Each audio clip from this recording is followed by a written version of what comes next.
ఎదుగుదల, బిడ్డలకి అలాగే మా ఇంట్లో మా విషయాలు మేము చెప్పుకుంటుంటాం. అలాంటిది ఈ రోజున వినకూడని ఒక దుర్ఘటన, అకాల మరణం తన ఇంట్లో చోటు చేసుకుందంటే చాలా చాలా బాధ అనిపిస్తుంది. ఎందుకంటే ఆ వయసు బిడ్డలు నాకు ఉన్నారు.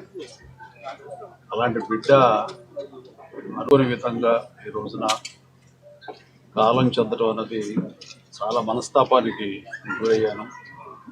ఈ సమయంలో ఎలా తీసుకుంటాడు ఏమిటి అన్న, ఎలా ఓదార్చాలి అని వచ్చిన నాకు తన యొక్క జీవితంలో ఒక పరిపూర్ణమైనటువంటి వ్యక్తిగా ఈ రోజున కనిపించాడు.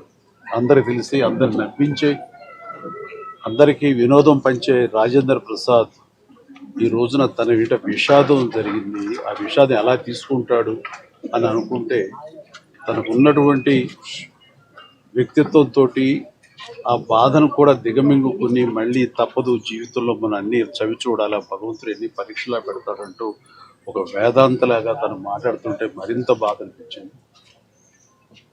అలాంటి నా మిత్రుడికి ఇలాంటి సంఘటన జరగకూడదు. ఎందుకంటే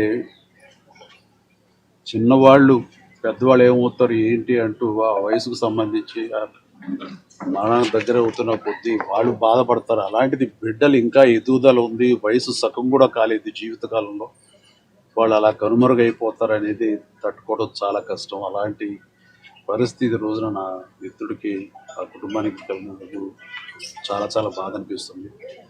అలాంటి నా మిత్రుడు మళ్ళీ తిరిగి త్వరగా కోలుకోవాలని, ఈ విషాదం నుంచి కోలుకొని అందరికీ వినోదం పంచిపెట్టాలని, దైనందిన జీవితంలో ఎంత త్వరగా తను బయటికి రాగలిగితే, తన కుటుంబం ఈ బాధ నుంచి ఎంత త్వరగా బలం చేకూర్చు వాళ్ళు రాగలిగితే బాగుంటుందని, అలా ఉండాలని కోరుకుంటా. భగవంతుని వాళ్ళందరికీ మనోధైర్యం ఇవ్వాలని కోరుకుంటూ, చనిపోయిన పాపకి